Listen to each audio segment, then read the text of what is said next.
it's a beautiful story that we get to create. I sit down with creatives, their journey is told. Through my platform, their stories unfold. It's a muddy life where we get detail. In our journey we heal. What we do with the cards we're handed in life's deal. It's not always fair, and sometimes the days get tough. Sometimes along the way the journey gets rough. But if we share how we deal with the pain and how we've grown, we can all help each other to know that we are not alone. Find the healing through therapy, that is our art. Hear how pain and music mend the wounds of the heart. I'm muddy Monroe, leaving my mark and making a way, hoping to inspire those still stuck in their darkest day. It's a muddy life where we're here to navigate, but it's a beautiful story that we get to create. I sit down with creatives, their journey is told. Through my platform, their stories unfold. It's a muddy life where we get deep, telling our journey we heal. We heal. What we do with the cards we're handed. So we're just going to dive right in since we're already a little bit behind. Okay. All right. So tell me about how you got started in music, like kind of how your journey to doing what you do. All right. Well, my name is Kristopher Ferrari, aka KF. How I got started into music, it was probably from young. I used to do like chorus class, and I used to play a few instruments and stuff like that. So I always kind of been like musically inclined. Early on, I wanted to really be a producer. I thought I was going to get into the game as a producer. But, you know, the artistry just kind of always found me because I love poetry. You know what I'm saying? That's what I do. Okay. So was there anybody in your family that kind of got you into it, or, you know, that was in it themselves that kind of helped you navigate it? Nah, I wasn't so fortunate like that. I wasn't one of the fortunate ones that had somebody that I could, you know what I mean, look up to be like, oh, okay, this is how they did it. The only thing I could say really is that like my mom always kept music running in the household. Like, you know, Nas, Biggie, you know, Tupac, Jay-Z, those are all of the, you know, artists that was really played in my household at the cookouts and stuff like that. And of course the old, you know, the old R&B stuff that would be played too. So did your mom support you when you told her that you wanted to get into music? I ain't gonna lie, at first, like my family in general, like when I told them that I wanted to produce, I was using I told my mom, I said, yo, mom, I really want to produce, but she didn't have the funds. You know what I mean? She didn't have no money to buy me the dope equipment and stuff. So I just remember being in high school and, you know, my little circle of friends, we would all talk. And I found out that two of my friends actually use FL Studio, which is like a software. So they gave me the software and I was trash, you know what I'm saying? I was really, really bad. Like, I swear, like, they would tell me, like, yo, shut the music down. Like, it's really bad. But as time progressed, like, I just kept going and kept going. And from them saying, hey, look, you know, turn that down, it became, yo, turn that up. That sounds pretty good. You know what I mean? So when was, like, the turning point for you that you realized, like, okay, you could actually do something with this? Let's see. I want to say when I was able, because like I told you, I was so knee deep into poetry. My whole life I've been into poetry, just, you know, writing it and stuff like that. So I told myself, I said, I used to do like poetry slams and stuff in school, and I used to say, if one day I'm able to take this poetry and then put it into like a frequency, into like the music, then I'm pretty sure that I could make like, I could format songs and stuff like that. So I want to say like about like 17, that's when I was like, you know what, I could really probably do this, you know what I'm saying? On top of people telling me like, yo, you actually pretty good, you know what I mean? So I want to say that's probably when. And me and my friends, we used to always like freestyle and stuff like that. And I used to always have like the dopest freestyles, not even lying either. They used to be like, yo, you fire, bro. You know what I'm saying? But they don't even know that, like, I just finished writing like a poem earlier, you feel me, that I just kind of like mashed up into like a freestyle, you know what I mean? And they didn't even know that. So yeah, that's when I really found out like, nah, I could really probably do this like seriously though. So what was the first song that that you noticed people outside of your circle kind of listening to? Damn. I've made so many songs. I want to say, I made this song. I made this song back in high school. It was called it was about America, and I remember having it on like a small little. I think it was called the Nano iPod. Yeah. And yeah, I brought it back. I can't remember. I can't even believe that I remember the name of the iPod because it was so long ago.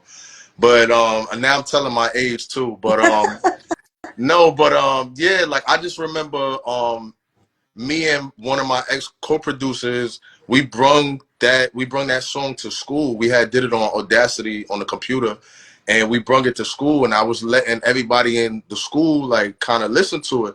They was like, "Yo, this is pretty fire, yo. Like this is dope." You know what I mean? And I'm not gonna hold you. It was more like it was like kind of like a conscious song.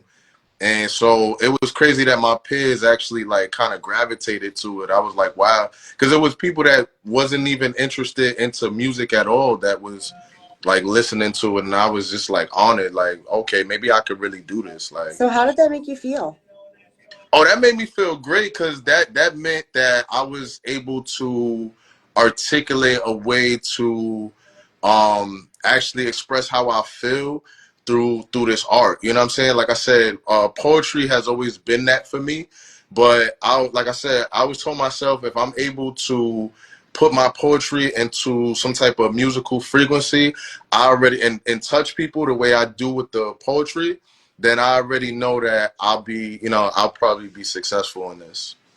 So have you like actually outside of putting it with music, have you done anything with your poetry? Have you released any Yeah, poetry? there was this poetry website back in the day. It was called, I think it's still up. It was called poetry.com. And I remember they had wanted one of my poems. They wanted me to come to Washington D.C. in order to the poem was called Destiny. And they had wanted me to recite the poem, but I just had to get there, you know what I'm saying? But around that time, like I said, my mom couldn't afford the studio equipment, so she couldn't afford that ticket either, you know what I'm saying? So it didn't work out, but my poem definitely made it inside the book though, you know what I mean?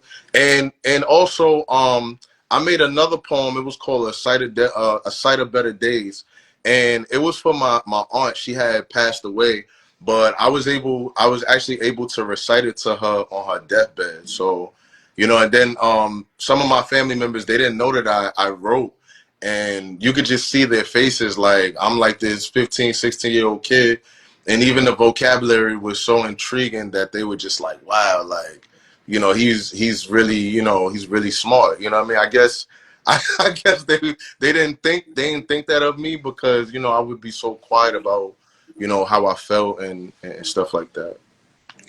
So when was the first time that somebody that was in the industry kind of was like, you know, validated you or said, okay, you actually, you've got something here, Hmm. and it was more outside of your circle, outside of the people that you went to school with, Yeah. but somebody that actually had been in the industry. Yeah, so actually there was a he's actually a big top producer right now. Shout out him. His name is Jonathan Watts, and he actually produced for Chris Brown's last album that just won that Grammy. And I remember he was like doing engineer work. He's from Toronto, and I met him through a friend. And even at that time, you can see that he was moving up.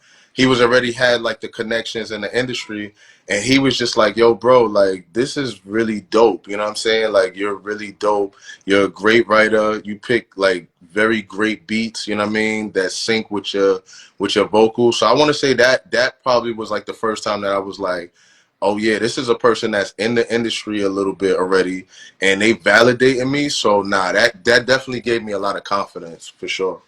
Now, most of the time that I talk to people, they tell me that they don't really do so much with poetry outside of music. So since you do, like you started more with poetry, I'm curious, what comes first, the lyrics or the beat for you?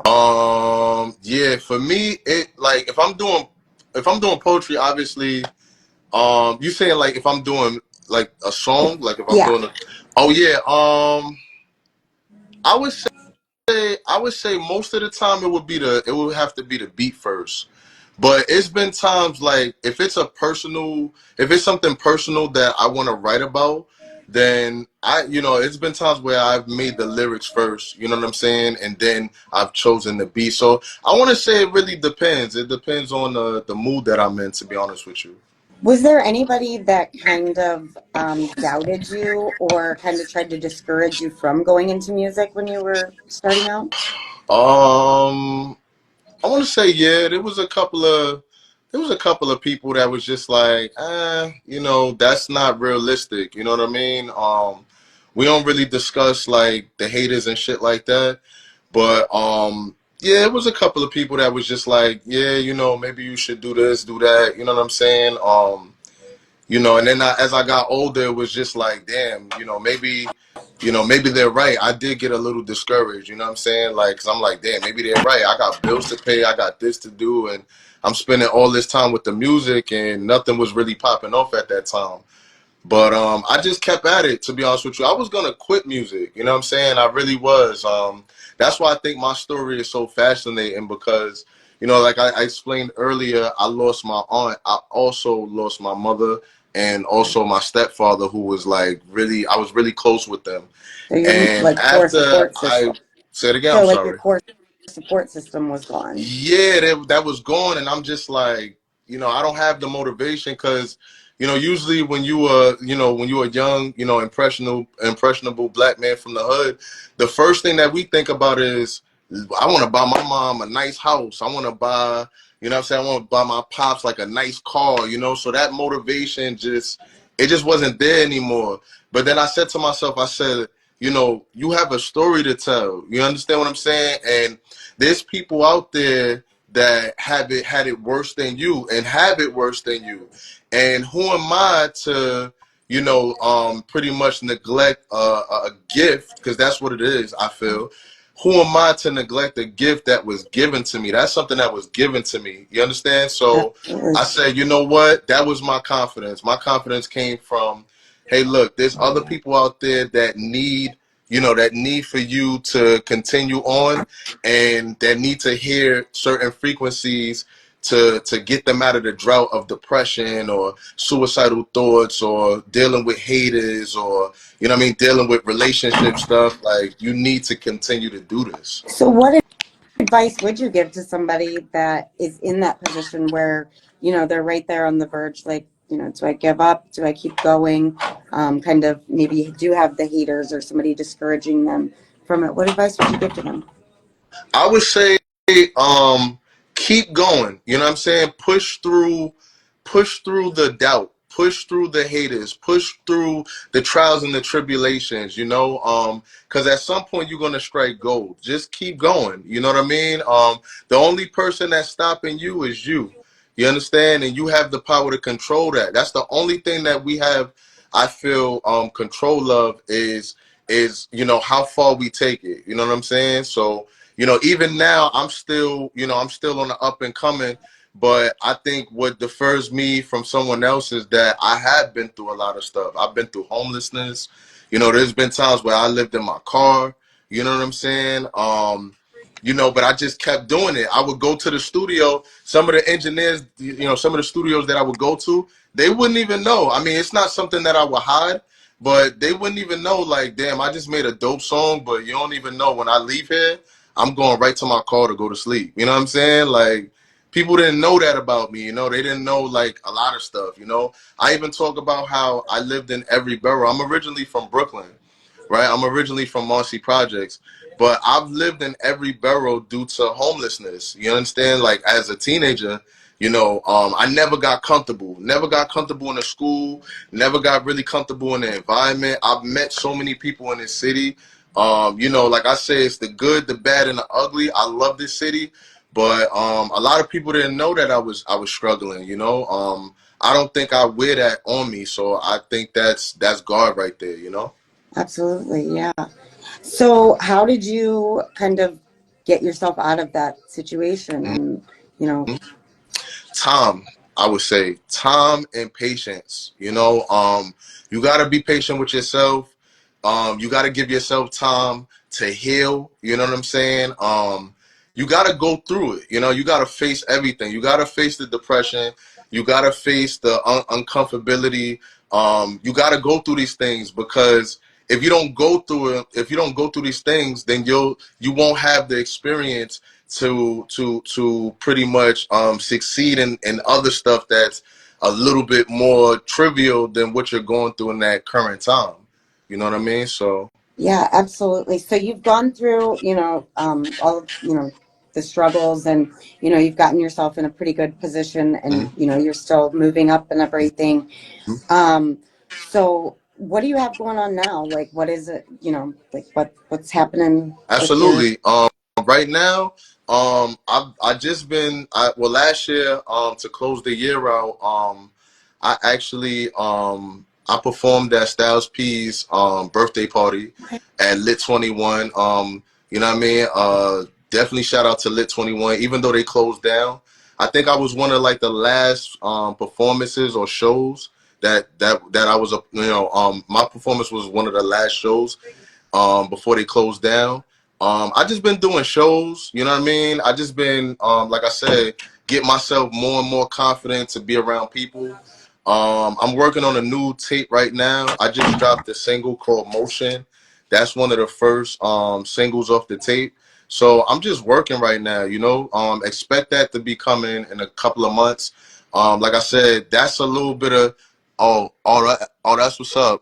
Big Mel Nasty says salute to you all. What it do? What it do, bro? I appreciate that. I appreciate that. So yeah, I'm working on the tape right now. I don't have a title yet. But it's a mixture of like everything. It's a mixture of R&B. It's a mixture of rap. It's a little bit of everything in one little pot. Okay. So who's your dream collaboration if you could collaborate with anybody? If I can collaborate with anyone, my dream collaboration. It always fluctuates. Dang, I would say Jada Kiss. Okay. Can I pick more than Yeah. one or no? Yeah. I would say Jada Kiss. I would say Rihanna, and I would also say Timberland as far as the production goes, because Timberland is fire. You know what I'm saying? So yeah, that's about it for now that I could think about. So do you make your own beats at all, or do you get them from somebody Um, else? yeah, I make beats too. You know what I'm saying? I make beats too. I have been a little bit of on a standstill as far as making the beats.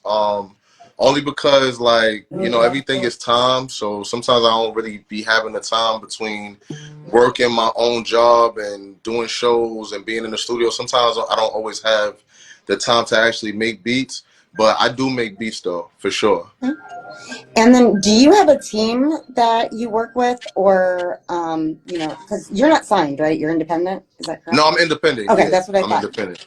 But do you have a team that you kind of work with, or is this all you? For the most part right now, it is all me. You know what I'm Okay. saying?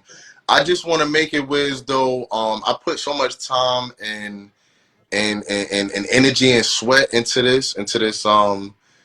what I'm doing to my craft.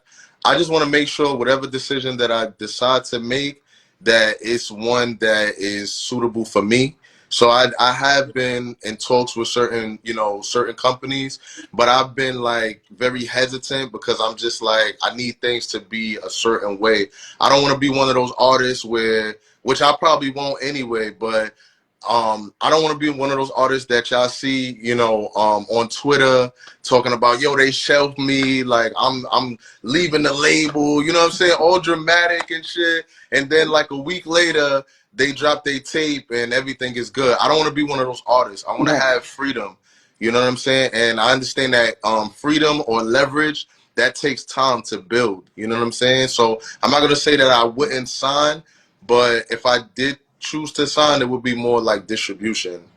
Okay. Okay. Yeah. Because, a lot of people don't realize, they think that, oh, once they get signed, that's it. And I'm Hmm. like, that's, like you have a lot of work to do even once you get Right. signed, because now they want you, they're not out there putting all that money and stuff into you. They're expecting you to do it and kind of see what you do with it. Hmm.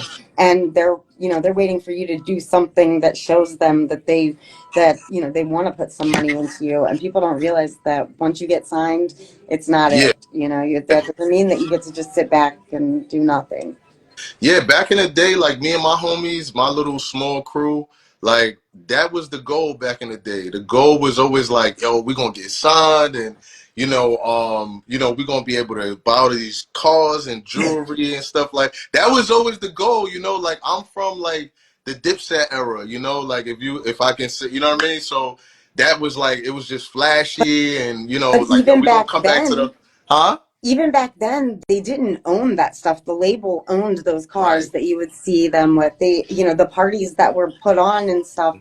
At the end of the year, those artists were paying for those. They just didn't realize it because they didn't read everything when they signed. And Hmm. so, that's where you get a lot of these artists that were from that era that did ultimately didn't really make anything off of it. Yeah, they don't have no equity, no royalties, no nothing. And Yep. that's what I'm saying. I don't want to be one of those artists. I spent too much time into what I'm doing. I got a family myself, so it's like I spent too much time to be like, 20 years down the line, and it's like, damn, the KF that y'all knew or the Kristopher Ferrari that y'all knew is like dead, broke. You know what I mean? Dead broke. And now I'm just walking around. You know what I'm saying? Like I never want to be that. And I always, I looked at the game.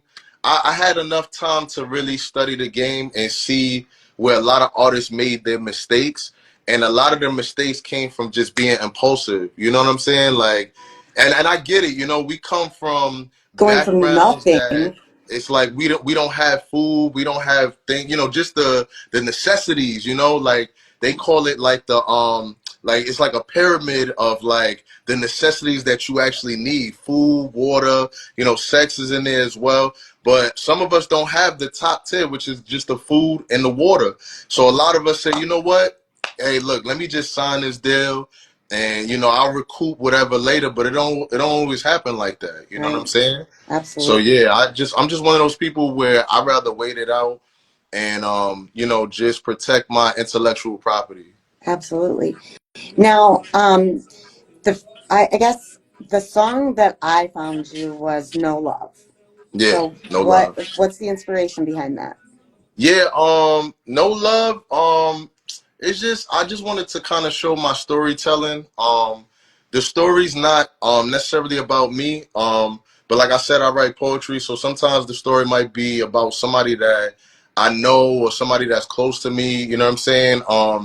It was just basically demonstrating that you know, uh, there's no love in the world. You know what I'm saying? You don't really have it, and the people that you think that you are able to trust, you're not able to trust them like that. You know what I'm saying? So you gotta always sleep with one eye open. You know what I mean? That's just real shit. You know what I mean? Absolutely.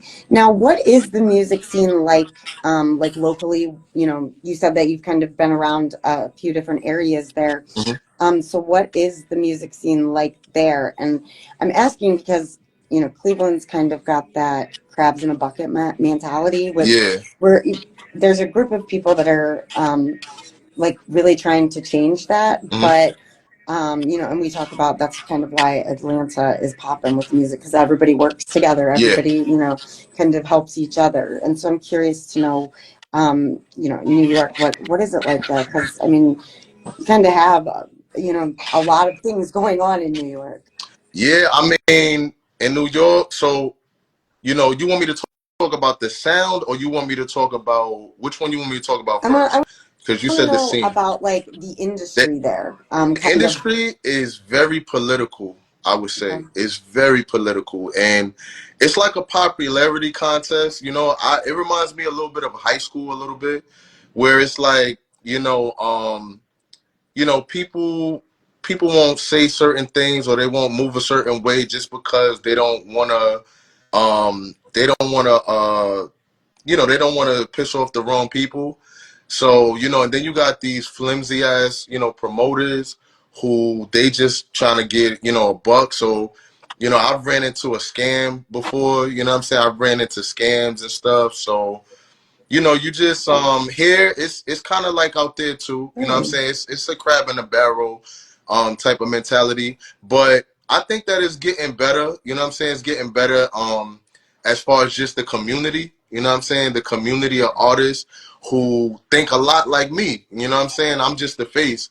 A lot of people think a lot like me, like, yo, it's time to change in New York. It's time to unify. A lot of stuff that happened in the late '90s and the 2000s, that had a big effect on the 2010s and the 2020s. You know what I mean? So, and just as far as just beefs and territory and stuff like that. But I want to say, as of now, this year, I think it's getting a lot better. I see a lot of support from my peers. I support my peers. Everybody just want to win because it's a big ass industry, and everybody can make money. You know what I'm saying? But like I said, you just get some of those eager beavers who, they selfish and they gatekeep. So it's getting better though, Well, for sure. because hip hop really like the birthplace of it is not far, like the Bronx The and Bronx, yeah. all of that. And actually, like a few years ago, I went out there for it was like a celebration of the birth of hip hop and everything. Hmm. And so is any of that still kind of happening there? Like, or has everybody kind of moved on from that? Celebrating hip hop. I want to say, yeah. I mean, the elders, the legends of the game, they still get their love. Um, but oh, another thing. I'm sorry. I know you asked me a question, but did you get a chance to visit the hip hop museum? I Um, didn't. No, okay, no, yeah, I yeah. didn't. Check that out. I've never even heard of that. There was one out there. Yeah, there's a hip hop museum in the Bronx for sure. Yeah, Okay, okay. yeah, I definitely have to check it check that out. out. Yeah. But yeah, you had asked me. I'm sorry. What did you ask me again? I apologize. I'm sorry. I'll be honest. Now, what was it that I asked you? Um, shoot, I try to like do these more, organically, so Yeah. that way it's not, So, I forget. It's okay though. No, it's cool. I Um, think I think you had asked me. I'll try to patty wagon off of what you said. I think you said something about is the hip hop still pretty much influenced into like New York? yeah. Like, is it Okay. still a New York hip hop scene? I want to say somewhat. It took another direction. Music in general took another direction that kind of diverted us. Yeah, and distanced us a lot. It distanced us from the actual origins of hip hop. But I want to say it's more of a variety. You know what I'm saying? And if you want to hear lyrics, you can hear lyrics. If you want to go to the club, you can go to the club. If you want to hear drill, you know what I'm saying, you can listen to drill. So I want to say that the scene right now it's everywhere right now. To be honest with you. Yeah, I noticed that, and well, actually, I've been kind of noticing that, but then when I was told who won the country album of the year, Hmm. I was like, you know who that was, Oh yeah, right? yeah, yeah. I was Beyonce, like, yeah. are you kidding Yeah, me? yeah, yeah, Like, yeah, yeah, yeah, yeah, yeah, yeah. that was definitely a surprise for Are me. you a Beyonce fan as well? Um, you know, not really. I mean, it's not like I Yeah, dislike her or anything. yeah. I just I'm more of like underground and I like the people that, you know, you don't always hear on the radio or Hmm. like I'm not really like into like the whole mainstream Yeah, with stuff. And yeah, yeah. No, so I'm the same way. I'm the same way. But now I want to say more than ever there's a lane for that. Like you don't, you know what I mean? You don't necessarily have to be mainstream to actually make it. Some of my friends, some of my peers, they have made it. You know what I'm saying? They names may not be on those billboards, but their names in the Oh yeah. industry. You know what I'm saying? And they Oh yeah. work with people that are mainstream. So I would say that's also making it too. Oh yeah, absolutely. Hmm. I think making it is if you're able to support your music and support your lifestyle Hmm. off of, more off of your music Hmm. than anything else, then yeah, you've kind Yeah. of made it. Yeah. Um, well, really, I mean, the minute that you start making money off of it, I mean, Hmm. even if it is a part-time thing, and well, you still sorry, you still All right. have to work a 9 to 5. The minute that you start making money off of it, because then it goes from not just being a hobby, Hmm. you know, Exactly. and some people I think get a little discouraged because they don't make it right away. And they don't see, even that $4, that first $4 check that everybody Yeah. gets, but they're like, oh my gosh, I'm getting a Yeah. check Yeah. from Yeah. this. And then they Yeah. open it and they're like, oh, it's $4. Well, I It's mean, still you something. made money Yeah. off of it. That means enough people, listen to it that you were able to make something. Exactly. Um, and then a lot of it, is the networking and being able to, your name enough, being able to get you into some Yeah. places that, and get a little different treatment. It's crazy because like I'm like naturally like I'm an introvert, I feel, right? But because of the industry that I'm in, it forces me to have to network. You know what I mean? Not to say that I don't like people, right? Because I think introvert has such a bad connotation sometimes. I just like my own peace, and I am somewhat of an empath, so I deal with like frequencies and stuff like that. You know what I mean? Do So you a lot of value people. quality over quantity, like of the Exactly. people that you have around you? Yeah. Exactly. Yeah. So, but I know you said something before about people being discouraged that they didn't that they're not like succeeding. Um, I want to say with myself, I'm actually glad that I'm a little older now, and I'm really going for it because I think if I was younger and I would have made it, I think I would have blew the bag a long time Oh, ago. yeah. I think so. You know what I'm saying? Like I would have blew that bag. I will be where I'm at right now, but I don't think I would have the money because the money management would not have been there. I know that for a fact. Oh yeah. Yeah. And then spending it on some really, really dumb stuff. Yeah, yeah. Just for the image, everybody clings to this image. I gotta have the cars, I gotta have the broads, I gotta have, the chains and stuff. Like me, I don't care Well, about that stuff no more. this is kind of my example to people when we talk about that. I said, take a look at Jay-Z. Look at him back in the day. He Hmm. had the chains and he was, you know what I mean? Like Hmm. flash. Look at him now. Yeah, Like you do he not, don't care about it. because I mean, he's older and he's realized and, and that's somebody that kind of has stayed in the game Hmm. and still to be able to watch that as he's learned and grown. And so that's kind of cool. Um, so I want to talk to you though about kind of your like mental health journey with everything that you've been on and how the industry and music has played a part in your mental health. Absolutely. Yeah. So, with everything that I've been through, I want to say the music actually saved me. You know what I mean? Those reactions, impulsive reactions that you normally get, that you really can't control. I take that energy and I fuse it into my music. You know what I mean? For me to keep myself sane. You know what I mean? Because like I said, you don't know what anyone's going through personally. Everybody's just a face until they're not, and you hear their story. So yeah, I just maneuver just by making music. You know what I mean? And there's a lot of music that I record that I don't put out into the world. Being because some of it is just personal to me. Some of it I just place it into the vault. Will I release it at some point? Maybe. Who knows? You know what I mean? I might release certain things, but yeah, like that's how I deal with my mental health. Besides you know, besides like music and stuff, I'm big on movies. I love movies. You know what I'm saying? Because a lot of movies is real life. You know what I mean? It's a lot of it is inspired by real events. So, Have you um, been in any movies? not yet, but I do have a few roles Okay. coming. You know what I'm saying? I do have a few videos coming. I have a movie coming, that I'm in, that I premiere in. But I like acting, you know what I mean? I do like acting. I do think that it's something that if I get the chance to do more often, that, I would be able to do both. Because I love music, but I do love acting too. And I like screenwriting, you know Oh what I yeah, mean? yeah, So, yeah. yeah. I'm big into that. Oh Yeah. yeah? Yep. So you write movies and stuff?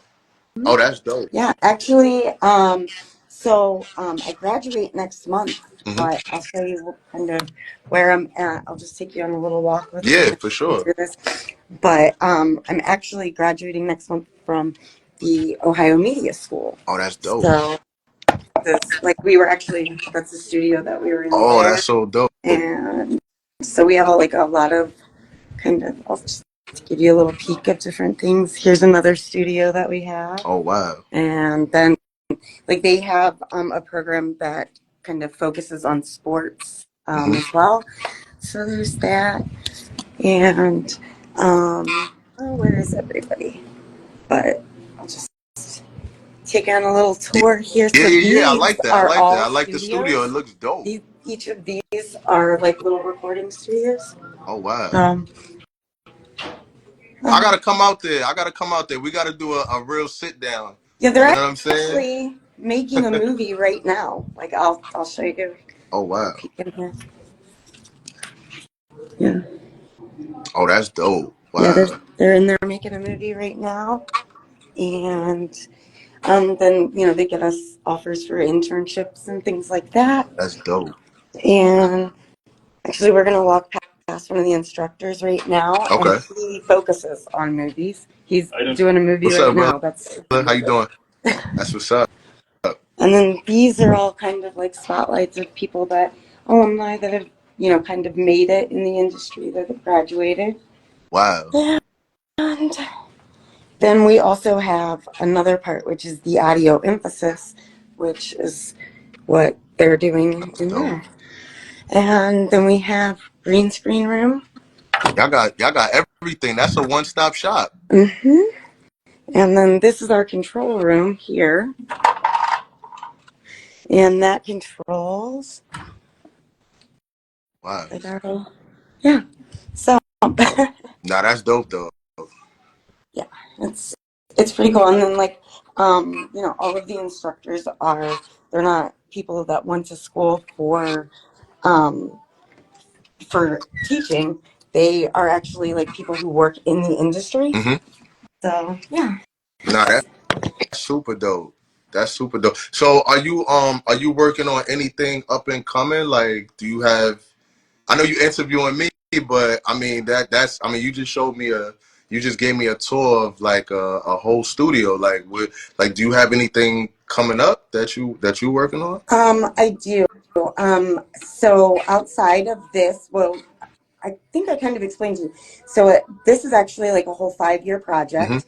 So we'll touch base again in a year, 3 years, and then 5 years. Hmm. 5 years, the goal is, and I'm already starting to secure funding and everything for this. Oh.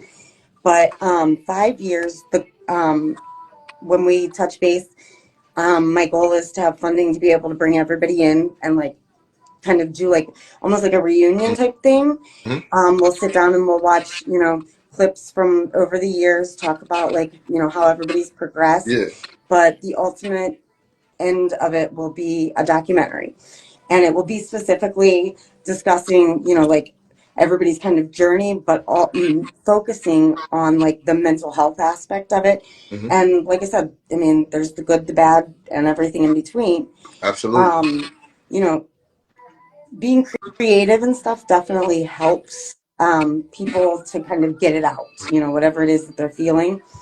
And so there's, always that good part. And then it also helps the fans that listen to it for something to relate to. Absolutely. Um, so through this, I have decided to I kind of was like, okay, it's not fair to ask everybody else to tell their stories Right. without telling mine. So the season finale actually really like goes over it, it's more my journey than anything. Hmm. But this is kind of the first time that I am, I guess, just how I want to say it, kind of letting the chips fall where they will and not so much caring about what everybody else thinks. And because I'm actually, so I'm the illegitimate child of a very famous rock star. Wow. Back from 70s and 80s, like sex, drugs, and rock and roll, and Yeah. the yeah, That's that's super dope. and I was always kept like hidden away, Hmm. I guess. He didn't want people to know, and because of that, and like it for me, like up until the past year, I guess the entertainment industry has always been like a negative for me with my mental health because of, you always feeling not good enough. And, like, it's like your dad is supposed to like be proud of you and instead of like hiding you away. Hmm. And so it was always like a lot of money that was kind of thrown in order to keep it a Hmm. secret. And I just reached a point where I was just like, you know what? Like, you can't pay me enough to, like, for the toll that it's taking on me mentally. You can't pay me enough money to Right. continue to do this. And I mean, I'm not the type of person that just goes and like, I've never once like exposed who he is and everything because I understand, I don't want to destroy him or anything, but I'm also not taking steps to hide it anymore. Hmm. So if it kind of that was him right there. I wouldn't have That's seen this. crazy. Oh well. Wow. But yeah. So I mean, if it gets exposed, it gets exposed, and ultimately, that's not on me. Hmm. Like, and I've talked to enough people that have kind of said, like it's never any like it's not anything that if it gets exposed, it's going to have a negative effect on me because I was a kid. Yeah. You know what I Yeah. mean? Like it could have been handled a lot differently, and he's admitted that to me. But I so this has kind of been like I wanted to hear everybody else's story. I wanted to know if is there somebody else out there like me, or was that like a just me thing? Which, I mean, in one way, it sucked to find out. No, there are a lot of people that are like me. It sucked to find that out because then it's like, dang, I know how you Hmm. feel. But then at the same time, it also was like, okay, I'm not alone. Yeah. It wasn't like something that was me specifically. It was back in the 80s. Publicists kind of controlled a lot of artists a lot more than what PR people teams. Yeah. realize, Hmm. and all that Hmm. they cared about was that bottom dollar, and kind of how a controversy would ultimately affect their paycheck, Right. and they didn't care about the people that were kind of being affected by their decisions.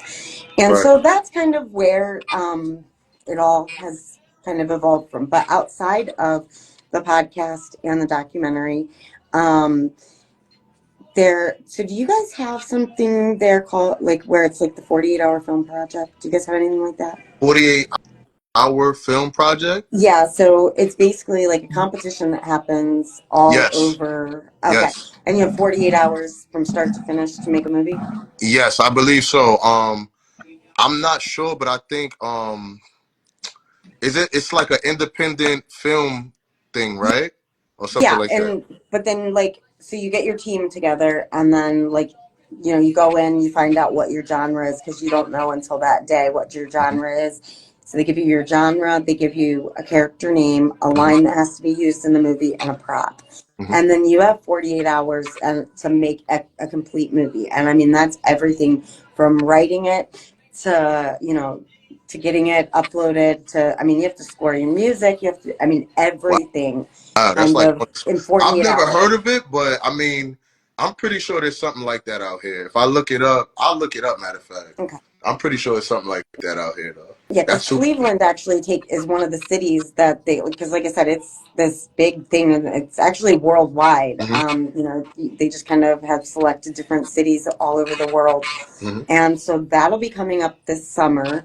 And that's like really hard besides getting your team together. That's hard to even prepare for, other than making sure that you have the equipment, making sure that, you kind of have a few different locations depending on what you end up doing, and making sure that you have a team that's committed, and, qualified to do it, because it's not easy Yeah. and that actually has a big, like, that can take a big role, a big toll on your mental health, is because you've got all of these stress Anxiety. factors, and then Anxiety. everybody trying to help, and and then outside of that, I actually wrote a short film, and like I said, I graduate next month, so I've been kind of like just, Congratulations. thank you.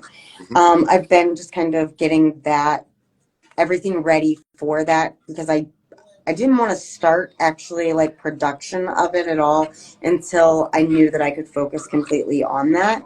Yeah. But it's called Busby, Hmm. Busby. and I'm gonna look that up. well, it's not out yet. Like I said, Okay. Oh, it's we the haven't even, film is called Busby. yeah.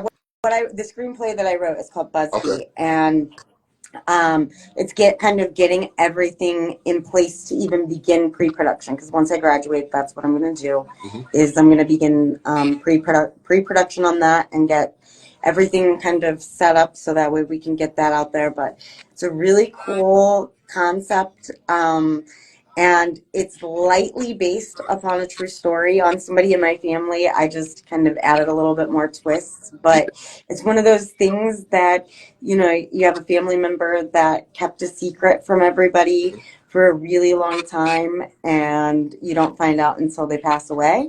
Oh wow. And yeah, and it's like, oh my gosh. Yeah. I've added a couple of twists to it, just to kind of keep it a little more interesting, and to make it to where you can't, it's not completely based off of this. Yeah. But yeah, it's definitely, everybody that's read it so far is, and here's the kicker. So I'm in this industry, but because of the way that I was raised, and kind of, well, like I said, with my dad and everything, and not really like wanting his secret to get out, I was kept away from TV. So like, I've only watched a handful of movies. I don't watch TV. I have ADHD too, so to Oh keep wow. me like focused on Yeah. something Yeah. like Yeah. that, I can't.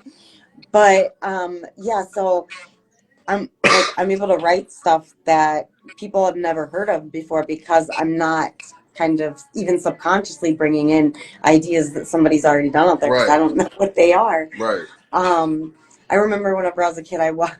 This is funny, but I actually watched My Girl, and I wasn't ever allowed to finish watching the end of it, because I started, and it was like only like 10 minutes left in the That's a movie at that point, classic. but I didn't know. That is a But I classic right cried there. so hard. I mean, I sobbed for about 3 hours over that movie when Macaulay Culkin died. And like, that was kind of like, movies were kind of like taken away a little bit at that point too, because I would get so emotional over it. Yeah. But and then I'm working with a studio in Akron that is actually getting ready to open. It's got a couple of partners in there that have already kind of made names for themselves. It's actually three people that have their own entertainment company, that have Hmm. come together to open up a studio, a recording studio. And I just covered, they had a showcase about a week and a half ago. They had a showcase for up and coming artists. And the winner of that it won a distribution deal with them and studio Oh, time. And that's super um, dope. I gotta come out there. yeah, yeah, They do it out actually, here too, but like I said, sometimes I feel like things is a little bit political. Like, you never know who's signed, or you know what I'm saying? Like, you don't know. I just kind of found out certain things, and I'm like, oh, okay, so I probably need a manager. You know what I'm saying? Like, it's like I'm going through stuff, and it's like I'm learning everything as I go. You know what I'm saying? Whereas though, somebody else that probably is in the industry, or know more about the industry, I'm learning everything as I go. You know what I mean? But like I said, some things is political, and You know, some things, some people just got to know who you are, Yeah. literally. Marketing. Actually, when we're not on live, I'll get you the contact information for somebody that even a conversation with would probably help you, because he's one of the people with the studio, Hmm. but he actually had gotten into some trouble and did 13 years in prison for some other things, but because he had already made a name for himself before that, he was still producing music while he was in prison. Oh wow. He wrote a book. Yeah, he wrote a book, and he's only been out now like 8 months, Oh wow. but he's, he came out with his plan, and kind of, he never really like left the game anyways. Hmm. And so people were like anticipating him, getting out, and but that's kind of what his goal is to, I mean, he produces and everything, but he wants to like really create an kind of a company, or an area that can help somebody from the ground Yeah. up, like help them, really like navigate the business, get them set up in a position to where, they're not going to get taken advantage of. They're going Yeah. to be in control of their stuff, Hmm. and kind of, well, and make money off of it, and continue to grow and work with other artists, and really like make themselves, the best that they can, and he's just providing them the tools to, and the, kind of No, advice to I be would able to do definitely that. appreciate that. Definitely appreciate that. That sounds like moves right there. You know, that Yeah, sounds like motion. yeah, You know for what I'm saying? sure. So for And I sure. mean, even with like your poetry, if you ever decided to, kind of put it all together and, put out a book, like Hmm. he's got deals and stuff with different companies, and the way that he has structured it. So I didn't know this until talking to him, but most of the time you have an author, Hmm. and they're only making about like 5% of the cover price of their book. Oh, oh wow. He is like, no, and he found a way to do it to where, now they're making like significantly more, like they're actually like, they're making the majority of the money Right. And like off they of these should though. books, Like they right? should, you know? Right. And so I mean, he's kind of got his hands in a little bit of everything, but he's when you meet him, you think that he's like a really quiet person, and you're just like, come on. But like, no, he's just Yeah. smart. You know what I Yeah. mean? Like, he's one of those people that he doesn't say a lot, so when he does talk, everybody listens. Right, right, right. And Now that's dope. you find out like, oh, he doesn't talk when he doesn't know what he's talking about. Hmm. So yeah, I'll get you connected with I him and appreciate that. everything. Yeah.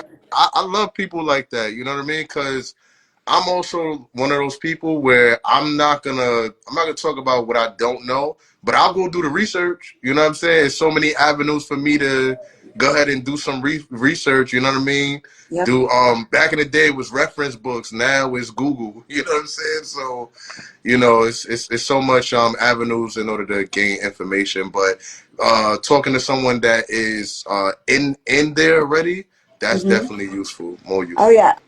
Actually, I was just with him the other day, and I try not to like pay attention to other people's phone calls and stuff, Hmm. but there's certain things that you just kind of like look over, like you just hear it, and I was just like, I mean, the people that he kind of talks to, even, they're not necessarily from where we are, but they're pretty big game players in the industry, and he's all about connecting, but making sure that they're also like the right connection, Right. like he really puts in the work and stuff to be able to do that, and he knows what he's doing, Hmm. so. Nah, that's dope But though. talking more about the mental health aspect, have you had anybody that's kind like that you don't know, that's kind of reached out to you and been like, hey, like you've had an impact on me in this way? Yes, Okay, can yes, you a tell couple. me about it? Yeah, it was a couple of people, but specifically, I'll talk about one. So on my last tape, in the intro, it's called Ferrari Story, and I had a fan reach out to me, and he just was like, "Yo, everything that you talked about in that intro was so true, and I've actually experienced that. You know, as far as like betrayal, as far as like looking up to people and them disappointing you." He's also dealt with like suicide and stuff like that. And I actually talked to him and I told him my story, you know, and I told him like, you know, I've also dealt with like suicidal thoughts and stuff. You know, he told me about his mom that he lost. And yeah, you know, he just reaching out like, hey, look, man, your frequency really helps me out. Just, you know, he told me just, yo, keep going, because the fact that you are keep going, that's basically inspiring me to keep going as well. So I have been having a lot of people that reach out to me and tell me, hey, look, yo, you know, just keep doing what you're doing because it's helping me. You know what I mean? And you one of those artists that you know, you dig deeper. You know what I'm saying? You get more personal, and they like that about me. You know, specifically that person liked that about me. So I do know that I'm definitely reaching out to people, and I'm definitely giving them some type of comfort with my music. So that definitely that inspired me, and that kept me going. That made my day So, for sure. I mean, that's, you know, that, so there's the good side of it, you know, it's like, you know, not only did it help them, but it inspires you. But now, does it ever kind of weigh on you a little bit? Like that's a little bit of a responsibility Yeah, to, it does. It does, because it's like, you know, it's like, damn, I gotta keep going. You know what I'm saying? Because if I don't, you know, who knows what this person is gonna do to themselves? You know.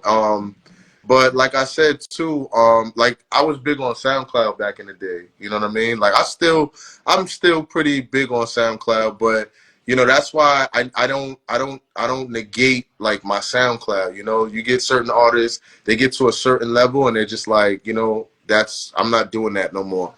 And I just remember having a SoundCloud and not having a 9.99 or any money to listen to some of my artists that uplift me, you know.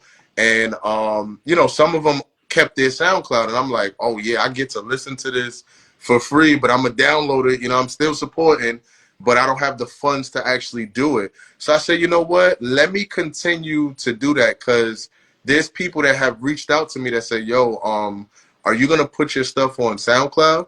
And I told them, I said, yeah, I'm definitely gonna do that, because there's people that don't have the money, you know, that really just want to support, you know. And yeah, you know, it's not all about the money for me. That's one thing about me, you know. You know, I even have the hat on hard times, you know. That's my whole aura, you know, is that I've been through this, but you know, and I've been that person too where I wanted to just support. So I try not to forget where I came from, but you know, it definitely does weigh on my psychology as well. Just about, you know, it just, how do I say it? It makes me feel more human. I want to say, you know, just those emotions that I was feeling at the time, or that I feel sometimes in general, not suicidal, but just, you know, up and down, you know, just normality. It just makes me like, you know, other people are going through the same thing, and that's why I never judge a book by its cover. You know what I mean? Like, I try to get to know people for who they are, you know, and instead of what they look like, or you know, I was one of those kids in high school where I was pretty popular, you know, like I was cool with the gangsters and the thugs, but I was also cool with the rockers, and you know what I mean, like everybody else, you know, people that people wouldn't even think that I would talk to, because you know, at the end of the day, we're a human. You know how we express ourselves is always going to be different, but you know, I'm just a human being, and I try to treat people as such as well. You know. now does it ever get heavy to you? Kind of, I always call it the mask. Hmm. And it's that, you know, because we are human, you know. And Hmm. I've kind of grown up in the industry and everything, and so I learned at a very early age Hmm. to, you know, there were times that you had to put on what I call the mask, no matter, you know, what you're feeling. Hmm. But, you know, you have to go out there in front of everybody and just pretend like life Yeah, is pretend like, perfect. yeah, yeah, I've done that. So does it ever, you know, do you ever get tired of that sometimes? Um, me, I don't like. How do I say? I can't really fake that. You know what I'm saying? Like, I can't, like, if I'm happy, I'm happy. If I'm not happy, I'm not happy. You know, like, somebody told me, because you know a lot of people are big on like horoscopes and stuff like that. So like I'm a Leo, you know what I'm saying, and you know we're sensitive, you know what I'm saying, like I am a sensitive person, but not sensitive like, oh, I'm gonna cry. But you know, there's certain things that might hurt my feelings that I might overlook or something like that. But I always just show how I feel, you know, like if I'm happy, I'm happy. If I'm not, I'm not, you know, like I might be a little bit more quiet and people might ask, yo, what's going on? And I might be like, nothing. You know what I'm saying? But it is something bothering me, but I probably just didn't want to display that type of energy at that time. You know what I mean? That's why I said I resort back to my music and stuff. So I think like as far as this industry and not losing myself, I think that's one of the things that's always gonna keep me sane because it's deeper than just the music. You know what I'm saying? It's deeper than just anything else. So so yeah, I mean I try not to wear a mask too much. You know, it's like what you see is what you get. You know what I mean? If I'm not rocking with you, then I'm just not rocking with you, and you know why. I don't have to. You know what I'm saying? You know why? Like I don't have to go on Instagram. I ain't got to go on Twitter. I ain't got to do none of that. You know what I'm saying? But you know, if I don't rock with you, you know why. There's a specific reason why. And how I look at it, once I look at you as I have to protect my energy from you, then it's over with. You know what I mean? It's no hard feelings. You know, I forgive anyone, but you know, I care about me more. You know. Now you said that you do have a family, so hmm you have kids. You have hmm are you with their mom? What Yeah, I'm what with are you them. with? Okay, Yeah. so how has that kind of been? I'm always curious to know kind of how, you know, because there's a lot of jealousy. There's a lot of people there. I mean, you know, there's been a lot of relationships that have not been able to withstand the industry because hmm of, you know, you do have to network, and you know you're out late, you know, whether you're at the studio late or you're at an event, or you know you've got fans, and you know they, you know, sometimes get a little inappropriate Yeah, yeah, with yeah, yeah, different yeah. things. So I'm, you know, kind of ha- have has there been any of that within your, you know, have you guys had any issues in the relationship because of the industry? Um, not crazy. You know, I mean, it might be a comment here, a comment there, or you know, something in my DMs or something like that, but nothing like physical. You know what I mean? And I just try to have some type of respect as far as like, she knows that it's a business. You know what I mean? She understands what I'm doing, what my purpose is. So she's not one of those people that's like super jealous Okay. because she knows like what's going on. You know what I'm saying? And I always try to, coach her on certain things as well. You know what I mean? Is But she in the she's industry at all herself? no. Okay. No, she's a regular person, regular job. Has no, that's another thing too that I'm happy about is that she has no aspirations to want to be, anything else but just very regular. You know what I mean? So she And I kind of keeps you respect that because grounded. huh? So she kind of keeps you grounded. Yeah, you know what I'm saying? Because it's like, she lets me know, like, hey, look, just certain moves and stuff. Like even as far as with people, it's like, hey, look, this don't really look right, and sometimes I may have slipped, I may didn't see that, and she always try to put me on, but I think for the most part, I'm glad I didn't have to find somebody in that industry. You know what I'm saying? Because I feel like the lines would have been blurred, and I probably wouldn't. I don't think I probably would have found my person that way, and I think I probably would have been really depressed. You know what I mean? Yeah, and you know, sometimes when it's like that, you always have to wonder then, like, are they with me because of me, or are they with me because they're trying to advance themselves Exactly. or, you know, kind of get into the industry. I, Um, I got a and I song like mean, that. I got a song. I don't mean to cut you off, but I got a song like do that. you? It's coming soon too. It's called Scene, and it's basically just about that. You know what I mean? Like she only want me because this scene. I was on I had a little auto tune on there. It's a little singing or whatever, but you'll understand the concept. I'll probably send it to you after Okay. this. But Okay. Sure. yeah, like it's basically about that. Like, you know, just somebody basically just looking for clout, and you know, they only with you because they see what's going on around you, but you basically telling them like it's just a facade, it's not real. You Yeah. know what I mean? But they don't understand that though, Yeah. you know? A lot of times people from the outside think that, we live like this glamorous life Hmm. and, all of that. And that's part of with the documentary as well, is that you know, it took me a long time to realize, like, just because somebody else put me on this pedestal doesn't mean I have to stay there. Right. And, it was always like afraid to move, afraid to make any mistakes Hmm. because they're all going to then be like put underneath of a microscope and, and And judge that you. is Yeah. not, yeah, that's definitely, takes a toll. And so, like, actually, I'll tell you the name of the documentary is Behind the Mask: Struggles of Perfection. Oh And wow, that's and a that's dope kind and name though.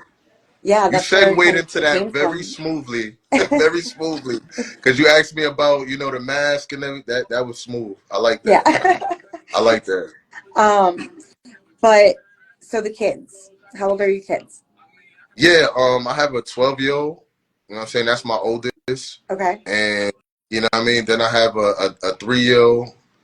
You know what I mean? So she's So the the 12 youngest. year old so the 12-year old have has the 12-year-old kind of had any interest at all in getting into the industry? Yeah, Like, are they in the music? Yeah. yes.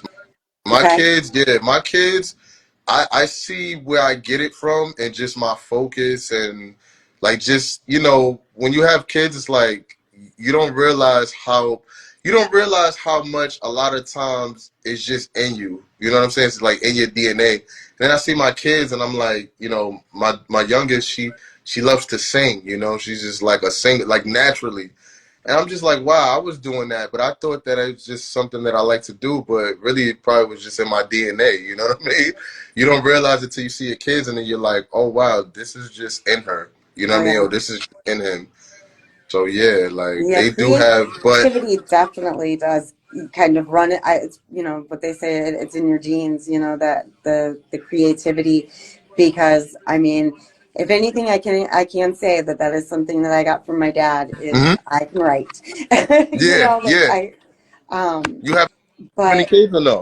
yeah, my kids are all grown though. Oh yeah? Yeah. Mm-hmm. You don't look it. Yeah, I'm actually in a couple of weeks I'll be 42. Wow, that's Yeah. super dope. Yeah. That's So super dope. my kids are all grown now, and but I always say that my kids are, those are my best friends, man. I would not have been able to do a lot of things without them, and Hmm. especially my oldest. It's like, you don't realize how much that they go through life with you. Yeah, Especially like navigating the hard parts, and when life falls apart and stuff, and they're the ones that 6 years old standing there helping you pick it back up. right, right, right. And Hmm. I've sat down with my kids and I've said, you know, I've kind of had talks with them, and things that I felt like I needed to apologize for, just Hmm. kind of for taking them along on the ride, I guess. Right. And they're always just like, no, like I wouldn't be who I was, who I Hmm. am. I wouldn't be as strong as I am, and I wouldn't be able to, kind of be able to have a voice of my own had they, had I shielded them from that. Hmm. They feel like they kind of would have been more of people pleasers Hmm. than to be able to say, no, this is what I want, and I'm going to Right, stand on that, and I'm not going to sway because other people want me to. right. So, and that was a nice conversation to be able to hear that, because for me it was just like, oh my gosh, I'm so sorry, you guys, Yeah, and yeah, for them to yeah, be like, what? No. yeah. So, Yeah, they're basically like just basically confirming that, hey, whatever we went through, you know what I'm saying, we went through it with you, yeah, and you know it made us a stronger people and more aware. That's the yeah, big thing, right? Because when you have kids, the big thing that you want them to realize is to be aware of all types of people, all types of situations, and you know just move with your best foot forward. What I don't do is I don't force anything upon my kids. You know what I mean? Like just because I do music doesn't mean that my kids have to do right, music. They're right, more than welcome to do anything else. They can be a doctor, They can be a lawyer. You can do anything that you want. You don't have to do what I'm doing. But I noticed that, I guess because I do music and, they cling to a lot of my music, a lot of my songs, they're like, maybe this is something that I want to do as well. Have you You know what I mean? have you taken either of them in the studio with you? Yes, I have. Yes, I took my little daughter. I took her to the Have studio. you put her Yes. on anything with you?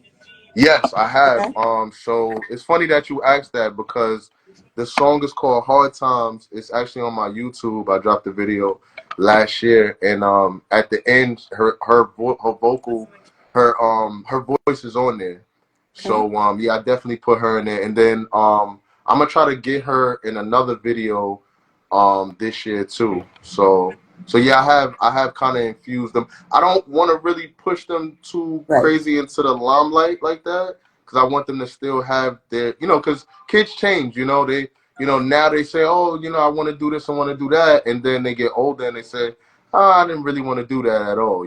So I always leave the door open for whatever it is that they want to do, but I Yeah, want to also absolutely. protect them from that industry as well, Right. just And I the mean, darkness. dreams can change. I mean, you can, there's nothing wrong with, wanting to do it now and then going, you know what, though, I found something that I want to do better, or doing more than one Right. thing. Maybe they want to do music, but, they also want to have, a more normalized career hmm or something. Now, you keep going to your hat and the hard times. Is that your brand? Um, Hard times. No, my Oh, brand okay. is called it's hashtag Live Life and Live Well, and it's just basically like it focuses as well on mental health. So it's funny how that's pretty much your target brand. It's just mental health because mine is as well.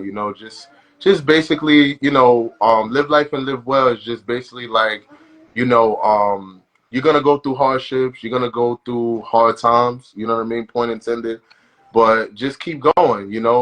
Pick yourself up. You know what I mean? And still dream. You know what I mean? And still just put your best foot forward. You know what I mean? That's basically how I look at it. But this is an actual song. It's called Hard Times. It's on YouTube right now. The video as well. Now, if your daughter does decide that, because right now she's so little, but if she does decide at some point that she wants to focus more on the industry, um, what are you going to do to kind of prepare her for how the industry treats women and the sexualization of it?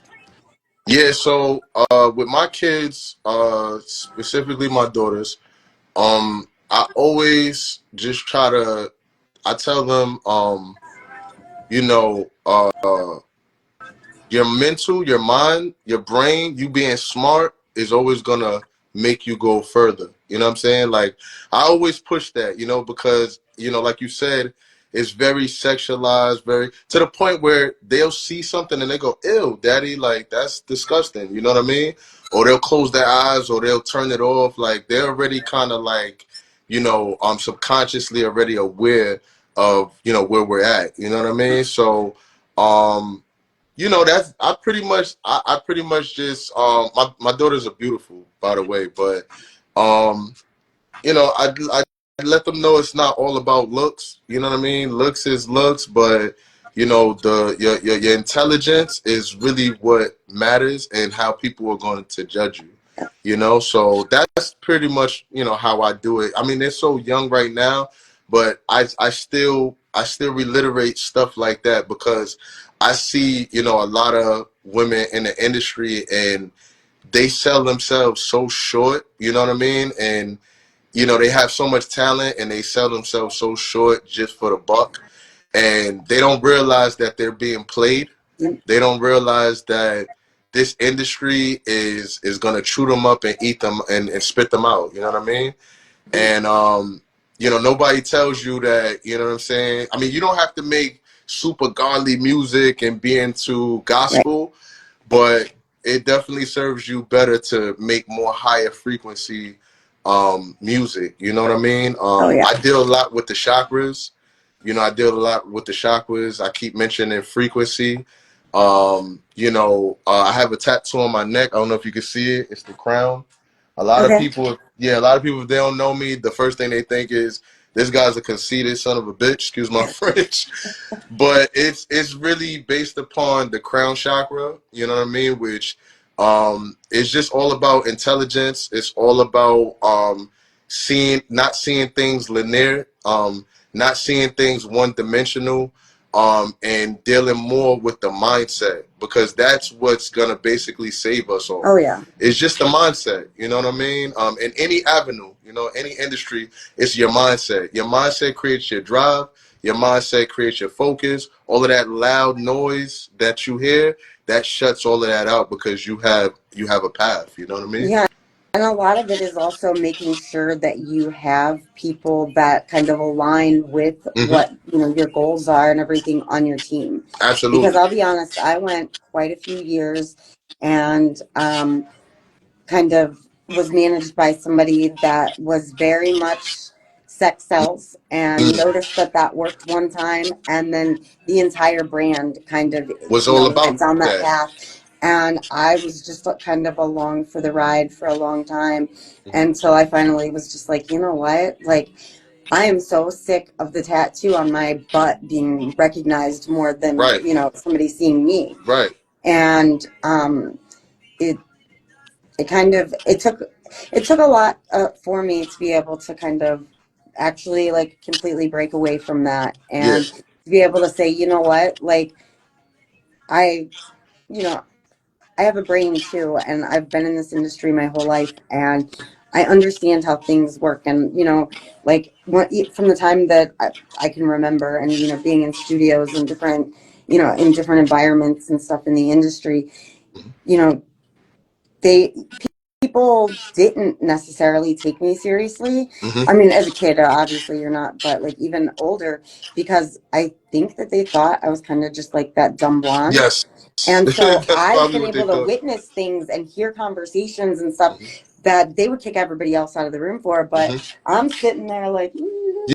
and but the whole time I'm observing and I'm pulling away from that, taking away from this different things. And people didn't realize, like, sometimes I guess what I like to call during those times is I was smart enough to know when it was more beneficial to play dumb, Right. you know, Right. Right. and so luckily, I was able to take away from all of that. And so when I finally kind of got my nerve up and was like, you know what, like, I know way more than you do, and you're trying to Yeah. tell me what to do, It's like the and you think, 48 laws of power. Never outshine your master. Learn what yep, you can learn from them, and then you break away. yep. And so it kind of shocked people, like, when it was time to sit down and have a conversation, and that I actually did know what I was talking about, and I was able to, kind of use relevant, but also actual real situations and Hmm. examples, and be able to go, okay, so here's why I think that, Hmm. because I've witnessed it happen in these, real life situations. Hmm. And that's either not going to work or that is going to work. And here, I'll tell you an example as to why I believe that. And Hmm. so it's like I finally reached a point, though, to where people are like starting to realize that, hey, maybe we do need to take her a little more seriously, and she's got some ideas in her head. And so Yeah, um, the people by my corner right now, like as far as like my peers, that like I said, it's like a small little community that I have built. And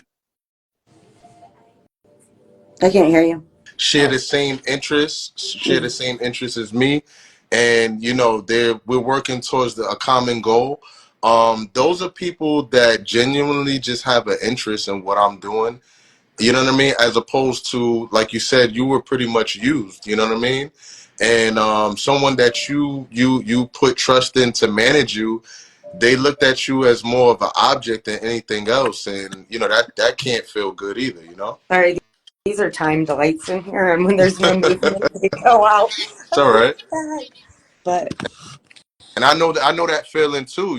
Just about that's why I talk about it so much. Just about taking your time and really you know what I'm saying? Don't be so quick to, okay, you're a manager, just come and manage me, or you do this, just come and do this for me, because people, like I said, people, you're only as useful as people think you are, right? So you had to build that leverage, you had to build that value in order to gain that respect. And now when you walk into rooms, people say, ah, Monroe, she knows what the hell Yep. she's talking about. You know what I mean? Yep. As opposed to, oh, she's just a pretty blonde. She doesn't know anything. She's happy to be here. Yep. You know what I mean? So it's amazing. I'm so glad that I'm talking to you, and I'm glad to be a part of your journey just as well as I'm glad that you're a part of my journey. Thank you. Now, I sent you some poems hmm a while ago. hmm Did you ever get a chance to do something with that? Either of them? With the words or whatever that I did, I did I did write my own poem. Okay. I don't know if that's Yeah. cool. Like, I put it as a Yeah. post, Okay. but I definitely when it came down to talking about the poem stuff, I was like, I want to recite that if anything. Yeah. Yeah, for That's sure. cool. All Yeah. right. All right. One Okay. second. Give me 1 second.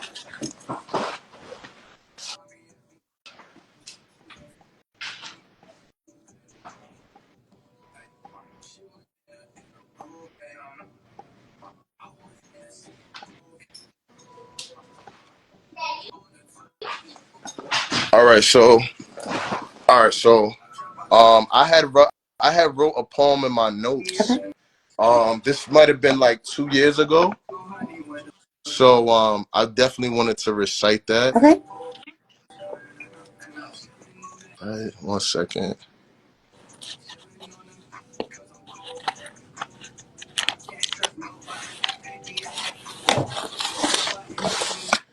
All right, so I'm ready. So Okay.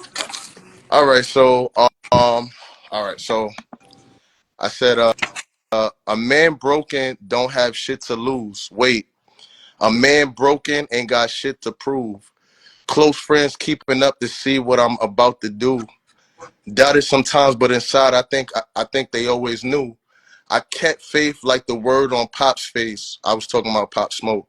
Cause when you soul driven, the only option is to be great.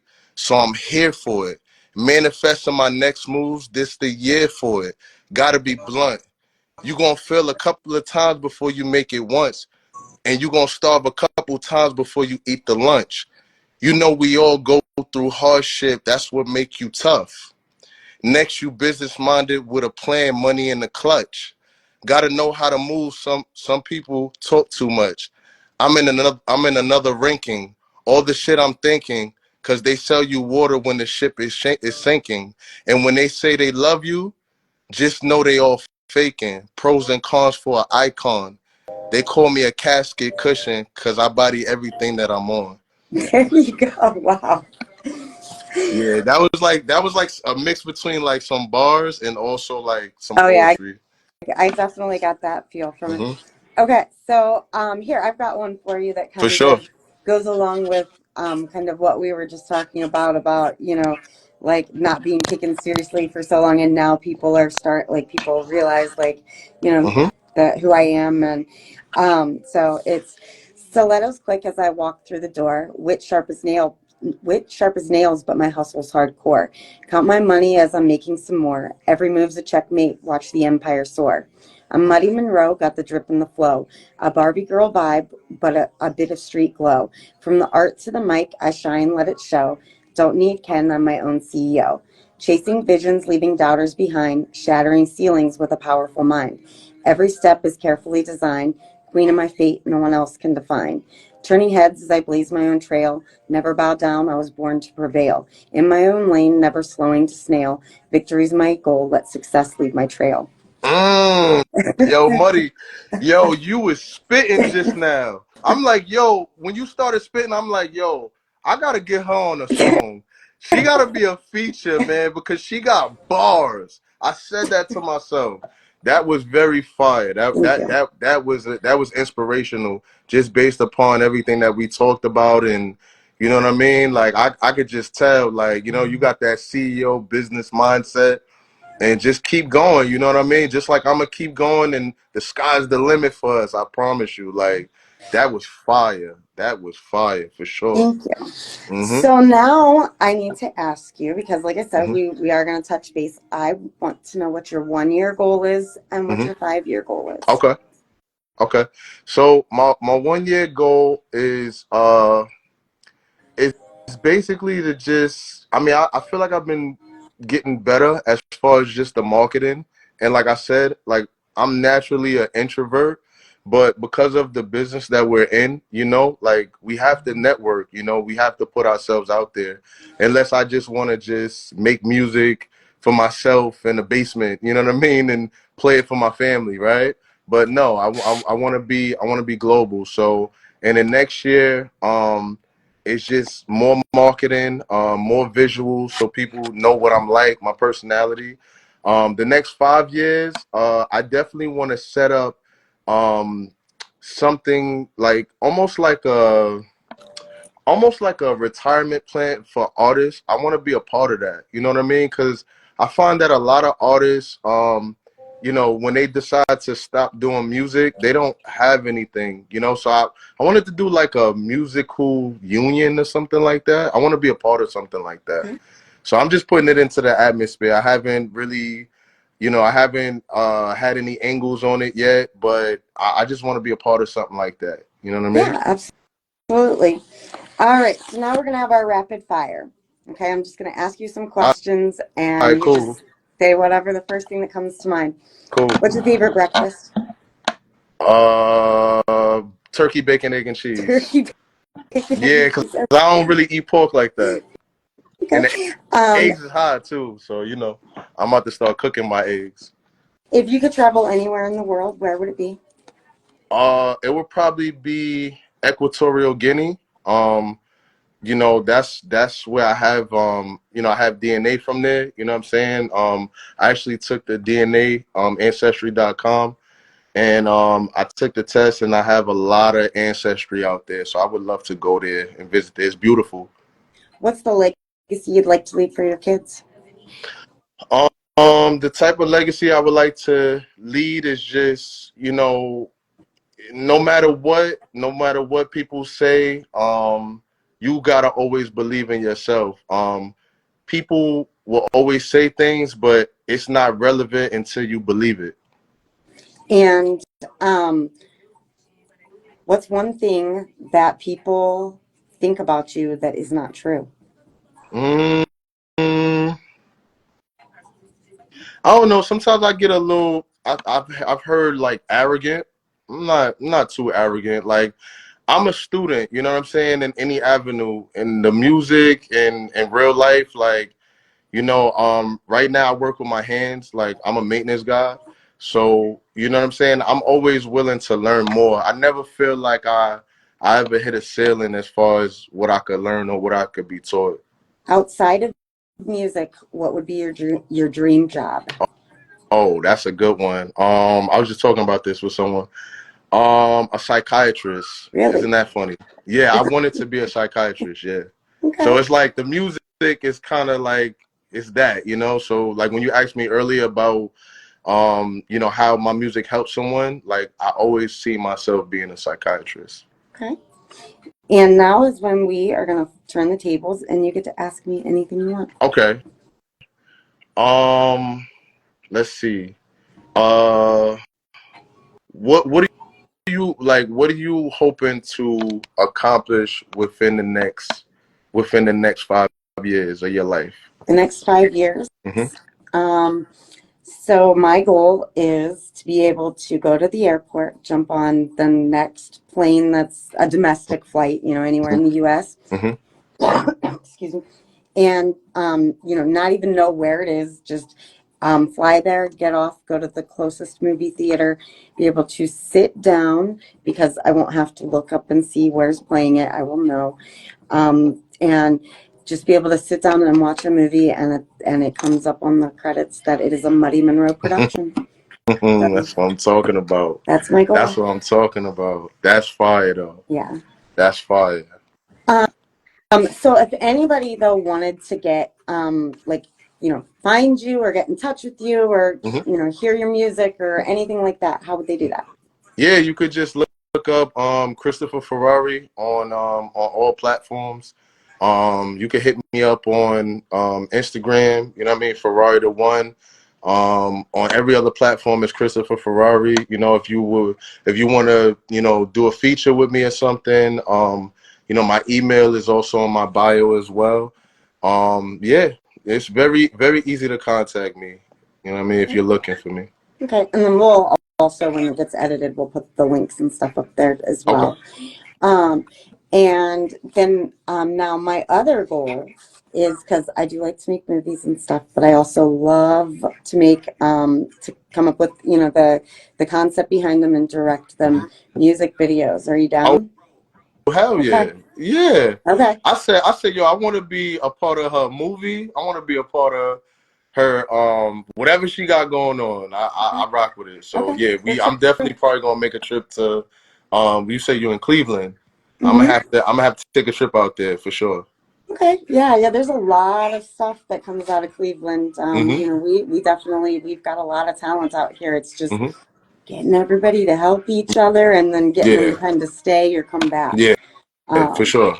but yeah, okay, so it has been wonderful talking to No, you. Like thank I you. said, Thank you for having me. I'm Thank gonna you for get having you me. your contact information and get you in contact with the person that I was talking about. Okay. But this has been a wonderful episode of The Muddy Life. And just remember, life might get messy, but it's still beautiful. For sure. Okay, talk to you later. Talk to you later.